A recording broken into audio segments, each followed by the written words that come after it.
Captain Flip the most accessible board game to get you into the hobby? Yes. Yes, it is.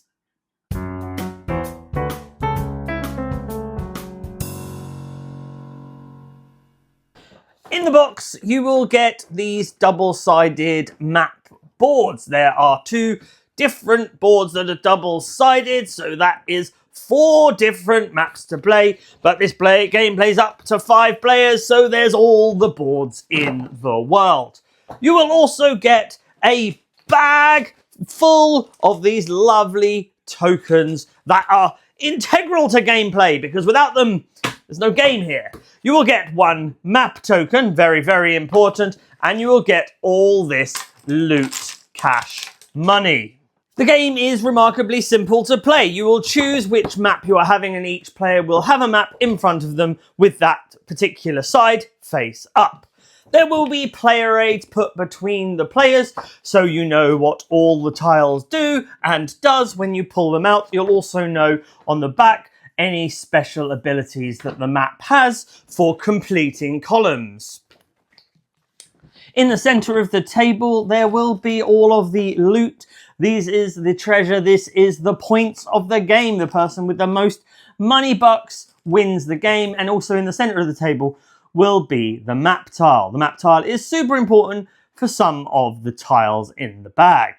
This bag will be in the center of the table, and it will have all the game's tiles in. There are 9 different characters that you can play throughout the game by drawing them out of the tile. We have the cook. The cook will score points based on all other characters in the same row as the cook. We have the parrot. The parrot lets you draw another tile out of the bag immediately, but is also worth -1 money buck at the end of the game. The cartographer is the person who gets the map, so you will get the map token in front of you. This map token is super important because at the end of every single turn you have, you will earn 1 money while this is in front of you. However, be warned, if someone else pulls out another cartographer, you will then have to hand the map to that player, and this map will be circling the table, going back and forth, that sort of thing. There are also on some of these areas of the map, on these columns, when you reach the top, sometimes you'll take the map at those points as well. The different maps have different abilities too. We have the gunners. The gunners are very much a push your luck mechanism here. They are worth 5 monies. That is a lot of loot to fill your hold. However, if you end the game with 3 of these gunners, you will immediately lose the game no matter what, no matter how much money you have. So you really want to make sure that they are either you're using them and then flipping them, which I'll get into in a second, but they are very, very valuable, but they are also very risky. Risk equals reward, however. Then we have the Swabby. The Swabby is a great little card. Then we have the Swabby. The Swabby is a wonderful little tile as long as you have Swabbies in each column. So you want them across the entire row because they'll score a different value of points depending on how many along the row that you have. The monkey is a cheeky monkey, and it will enable you to be able to flip a tile adjacent to this, not diagonally, just straight forward or up and down. And you can flip a tile, which is really handy if you have those gunners, because you can then flip those tiles if you put it next to it. You don't lose the money, so you'd gain the money and then you'd be able to flip it with the monkey, which is pretty handy. We have the carpenter. The carpenter will score you 3 points at the end of the game as long as there are no gunners in the row or column that the carpenter is sitting in. Then we have a navigator. The navigator is a fantastic tile, but of course a navigator is nothing without a cartographer. The navigator will score 2 coins for every cartographer you currently have on the board. So the more cartographers you have when you have a navigator, happy days, lots and lots of points. And finally, we have the lookout. The lookout will score you 4 points at the end of the game. Happy days, that's great news. However, to score those points, it must be at the top of one of these columns.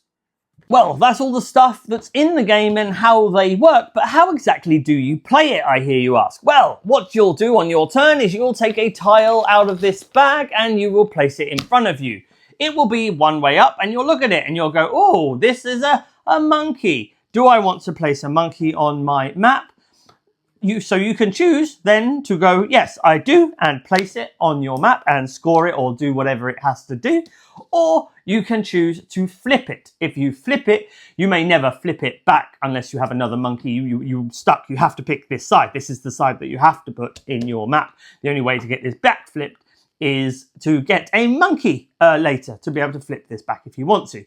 And then you have to place that side onto your board somewhere. It has to start on the very bottom row, but evidently if you've placed something in the bottom row, the next tile can of course go one above it or anywhere else you want to put it.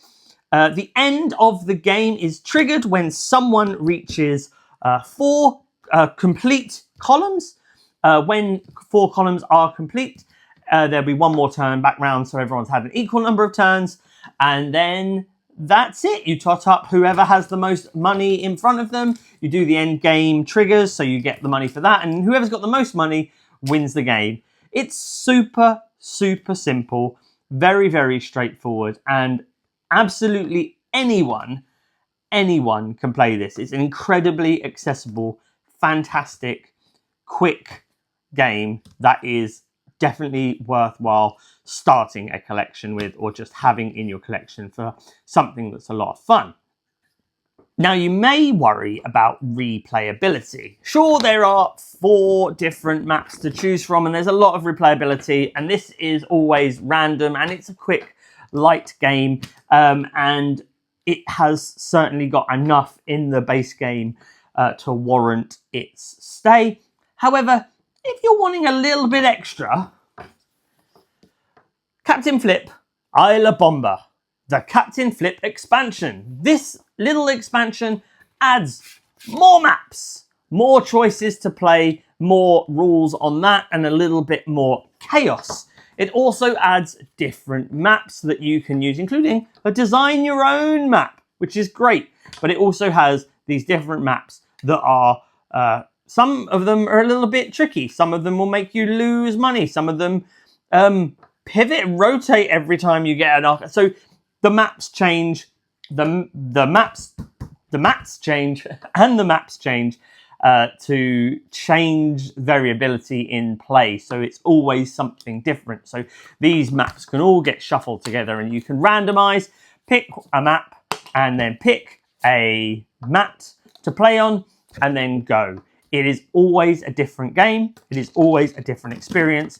So Captain Flip with the Isla Bomba expansion is almost a no-brainer at this point. It is such a good addition to an already phenomenal game, and one that I would highly recommend. And the great thing is, it is just maps. So it all fits in the base game box. You don't have to worry about anything. Everything fits in one box. It comes in this is what you buy. This is the tiny expansion that you get. So this is all fits in there. So there's no extra wasted space on your shelf or anything like that. So I highly recommend grabbing a copy of Isla Bomba if you have Captain Flip, or if you have Captain Flip already, grab Isla Bomba because it's brilliant. If you don't have it, I would just get both, because both together just gives you much more variability in gameplay. And a lot more joy. You can play these simpler maps with younger gamers or older gamers. And then if you want more serious board game, real board gamer, and you want a bit more strategy, of course there's a lot of luck, but if you want a bit more strategy and a little bit more tricky things that are going to happen, things that are going to go down, then I highly recommend, like this one, it's chaos. There's bombs on the board that actually count for the bombs that you have on the board. So you'll either have to cover them or you'll gain them. So then you're worrying about your gunners. You've got different things that move the map. You get to draw extra tokens. There's so much variability on these mats. So it's definitely worthwhile having a look. So going back to what I said before, is Captain Flip the most accessible board game about Absolutely. This is a perfect gateway into the hobby to get people addicted to playing modern style board games. This is a family weight game that can be played with your kids, your nans, your pets, probably not your pets. You could try playing with your pets. Let me know how it goes in the comments. What are your favourite accessible gateway games? I'd love to hear from you. Let me know in the comments down below. Please remember to like, share, subscribe to the channel. All of those YouTube things are great. The channel won't grow without the algorithm looking after me. So please feed that algorithm. It's good, tasty nom noms. Thank you so much, and I'll see you on the next one.